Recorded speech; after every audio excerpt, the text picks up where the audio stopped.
Hey guys, Coach Sean here with Glory Days Athletics, and today we are going to get into how we put together our programs when we are looking to develop speed in our athletes. So the truth is that most athletes want to get faster, but they're just not training the right way.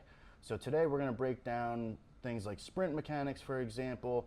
We're going to break down some of the science that we use to help shape and mold some of our programs, like rate of force development and the force velocity curve, for example.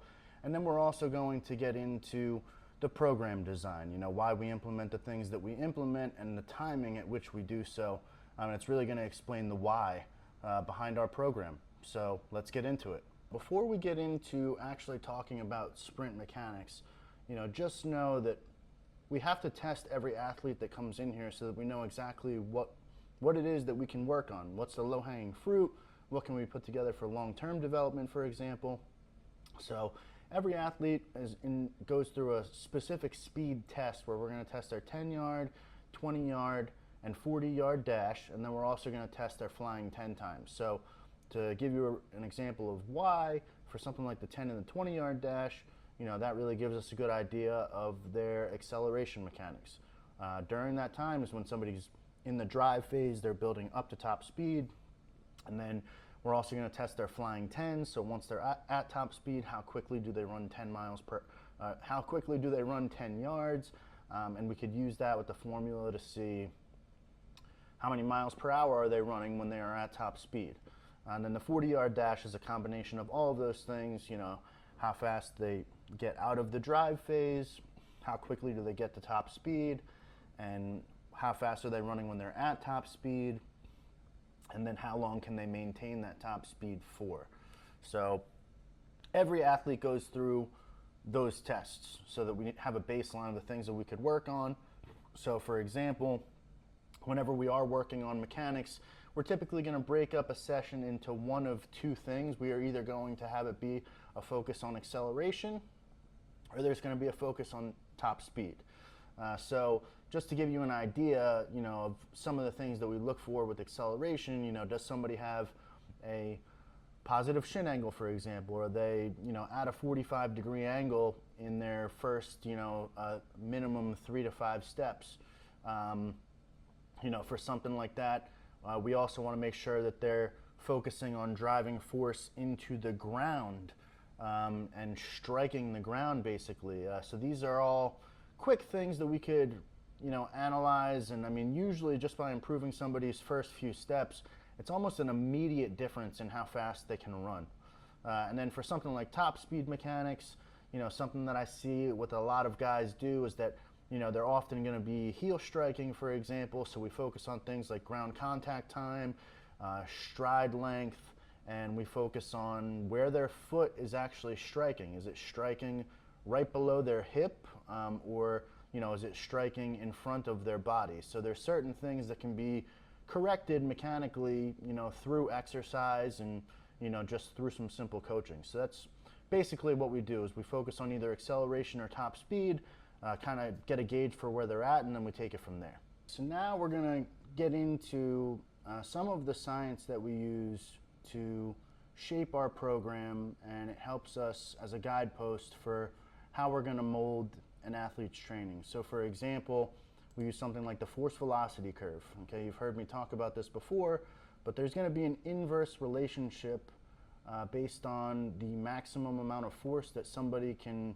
produce versus the maximum amount of velocity that somebody can produce. So for example, at the top of the curve here, it would be somebody like a power lifter, or anyone who's training probably at 90% or more of their 1 rep max, for example. You're never going to be able to produce a lot of force quickly if you're truthfully training at your maximal force production. We're at the bottom of the curve with no resistance. You're going to be producing as much speed or velocity as possible. So where does our athlete fall along this curve, and how can we shape our program based on the adaptation that we're looking to get for this athlete? So whether I'm training them at speed, strength, speed for power, we don't only utilize this in speed training, it's utilized kind of across the board, but it's definitely very important when we're trying to develop an athlete's speed. So Then we start to get into things like, for example, something else that we use is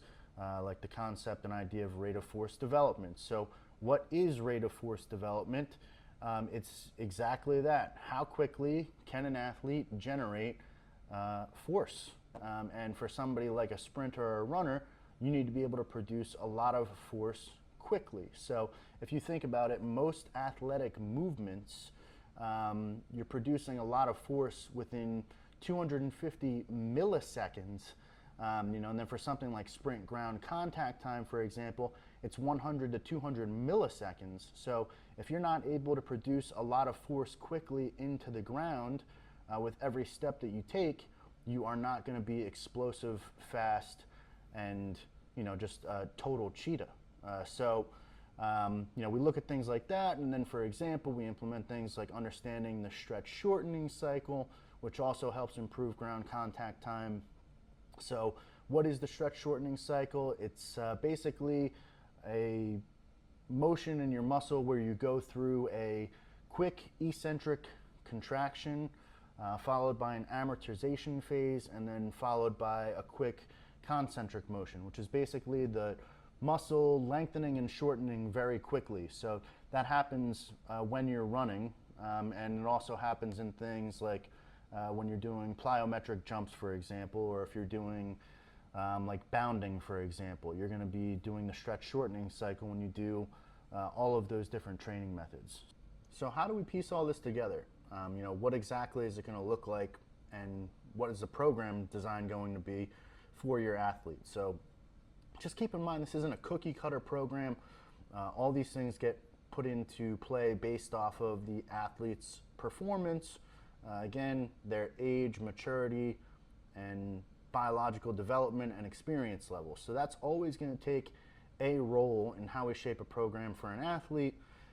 But at the end of the day, regardless who we're working with, the cornerstones of our speed program is going to be centered around mobility, strength, plyometrics, and mechanics. For something like mechanics, that's low-hanging fruit typically, especially with the acceleration phase, where it could be a quick fix, where it will require we can see an improvement almost immediately with most athletes if you're able to improve their first step and you're able to improve some minor things with their acceleration, like a positive shin angle, for example. So sometimes these things can be quickly corrected, and it's where they're going to get the fastest results without having to increase their strength at all, for example. So, and then when we get into something like strength, that's where we start to get into not only their absolute strength, but their rate of force development, because the stronger that they are, the more force that they're going to be able to produce. The more force that they're able to produce, the faster that they're going to be able to run. Okay, so it's not just a matter of being able to lift a lot of weight, while improving absolute strength will matter. You have to be able to lift a lot of weight quickly or produce a lot of force quickly. That's what sprinting is. Okay, and then with something like mobility, obviously we're always going to be focused on making sure that an athlete has proper range of motion so that nothing happens and they're not at risk for injury, for example, or something like that. And then with something like plyometrics, there's always going to be some type of plyometrics worked in there, whether that's going to be with, because we're going to be focusing on the stretch shortening cycle, which is when you're sprinting, you're going through the stretch shortening cycle rapidly because your muscle is lengthening and shortening very quickly when you're sprinting at full speed. Okay, so what type of plyometrics we're going to do? We would do like bounding or depth jumps, or there's a whole bunch of different plyometrics that we can prescribe, based on the athlete and where they need to improve.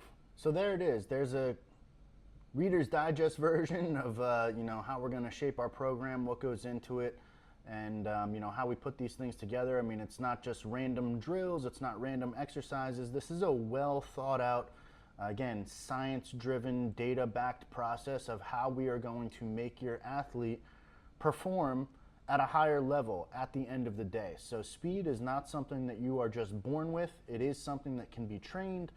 It's something that you build.